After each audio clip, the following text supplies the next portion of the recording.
There are moments in sport that stop you mid-scroll.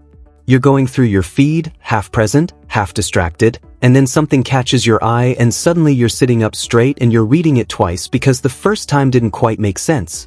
That's what happened when the story of Alex and those flights broke. 200 additional flights. Not seats on existing flights. Not a few extra departures.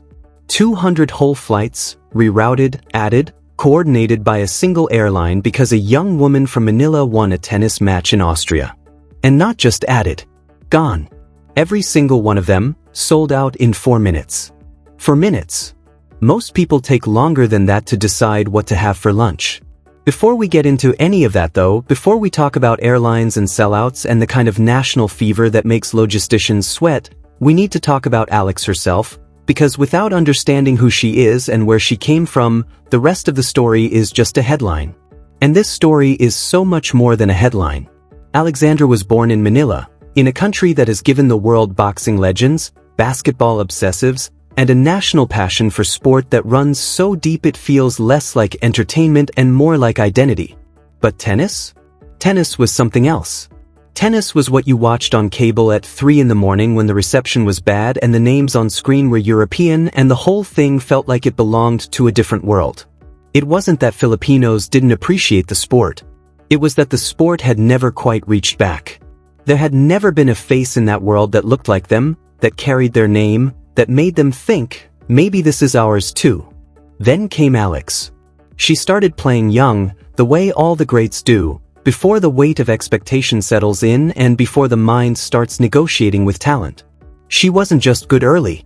She was the kind of good that makes coaches go quiet in the middle of a practice session because they don't want to interrupt whatever is happening in front of them. Word spread the way it does in tennis circles, slowly at first and then all at once. And by the time she was a teenager, she had earned something that very few young players from Southeast Asia had ever earned before.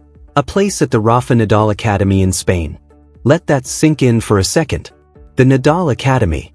The institution built on the philosophy of a man who turned a clay court into his personal cathedral, who made the word relentless feel inadequate, who showed the world that talent without fight is just potential waiting to expire.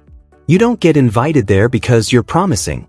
You get invited there because someone looks at you and sees something that the sport needs. Alex trained there and she absorbed everything. Not just the technique, not just the footwork and the grip pressure and the thousand small mechanical things that separate good players from great ones. She absorbed the mentality. That thing Nadal has, that refusal to decide a match is over until it actually is over, that deep, almost spiritual commitment to the present point regardless of what the scoreboard says.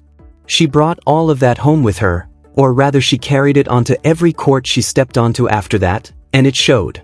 The early years on the WTA Tour were exactly what you'd expect them to be for a player coming through without the machinery that usually surrounds top prospects from wealthier tennis nations. There were no perfectly timed marketing campaigns. There was no infrastructure of sponsors queued up before she'd won anything meaningful. There was talent, and there was work, and there was a country watching from thousands of miles away on streams that kept buffering at the worst possible moments. The Filipino diaspora in Europe is something worth understanding because it becomes essential to the rest of this story. Millions of Filipinos live and work across the continent. In the UK, in Germany, in Switzerland, in Italy, spread across countries and time zones but connected by something that geography genuinely cannot dilute. They carry home with them everywhere.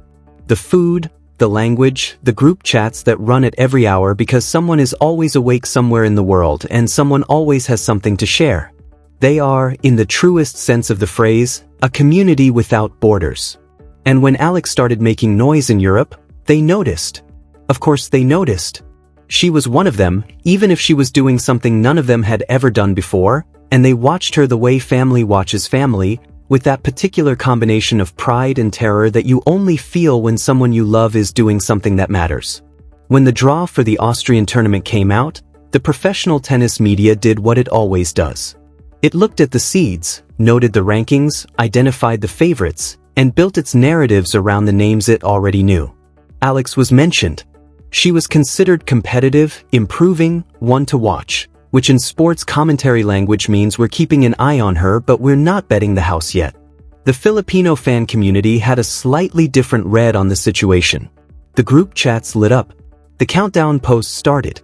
The people who had never watched a full tennis match in their lives found themselves suddenly very interested in the schedule for a tournament in Austria.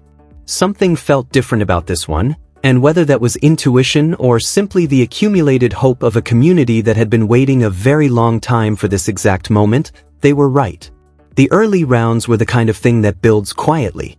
Alex moved through them with a precision that drew murmurs from the people who were watching closely enough to notice. Her ground strokes had an edge to them. Her movement was ceaseless in a way that wears opponents down not through flashiness but through sheer persistent accuracy. She wasn't playing to impress anyone. She was playing to win, which is a different thing entirely and a distinction that the best players in any sport understand instinctively. Then came the quarter-final. Her opponent was a seasoned European player, someone with years on clay and grass and hard court, someone who had been in tense matches before and knew how to slow them down when things got complicated.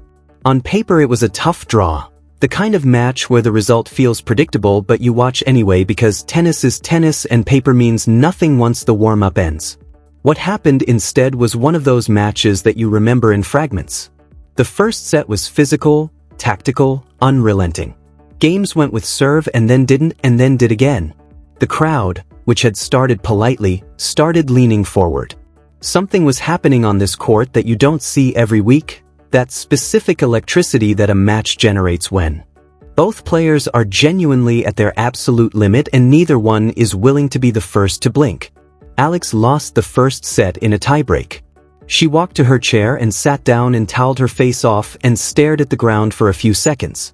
People watching closely would later say the same thing about that moment. She didn't look beaten. She looked like someone deciding something. The second set was different. The forehands came with more intention. The angles opened up. She started not just returning her opponent's serve but attacking it, turning the thing that's supposed to put you on the defensive into the beginning of her own offense.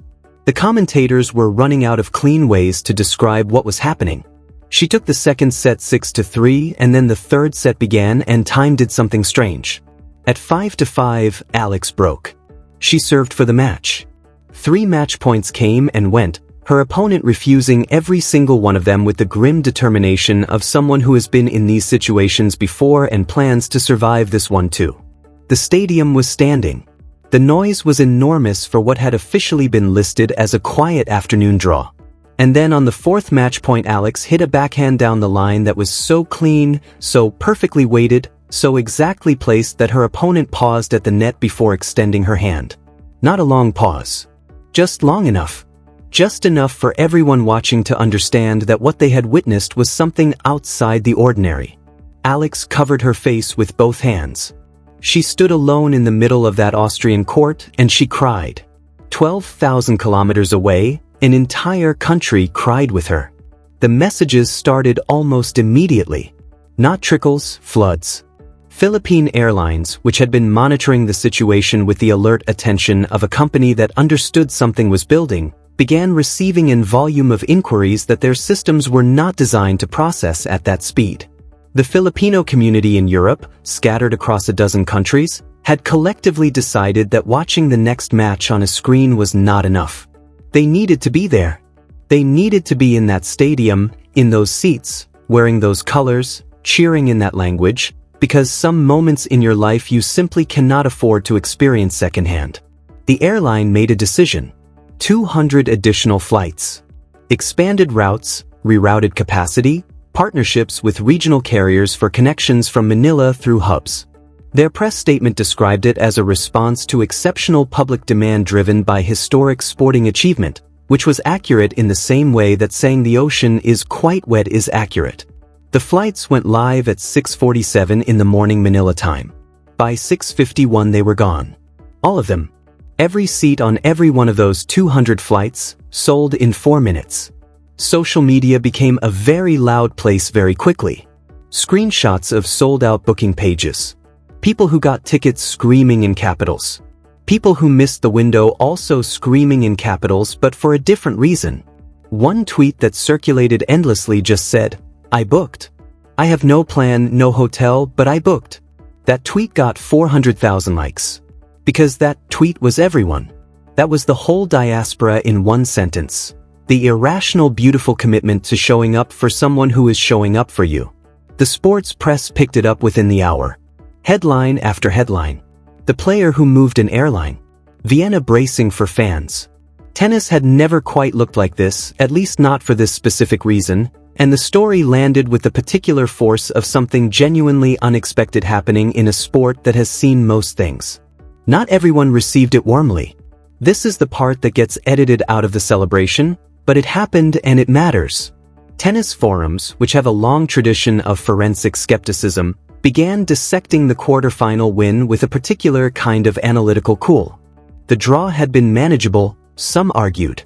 The opponent had been carrying a minor issue, noted others. Yes, it was a good win, but the reaction, the flights, the national delirium, was perhaps, said certain voices, a little disproportionate for a quarter-final result in a mid-tier tournament. Some European commentary landed on language that felt off to anyone paying proper attention. Words like charming and adorable, the kind of words you use when you want to diminish something without technically saying anything negative. The Filipino fans who have centuries of practice with that particular flavor of condescension recognized it immediately and responded with the focused energy of people who are very tired of being told to wait their turn.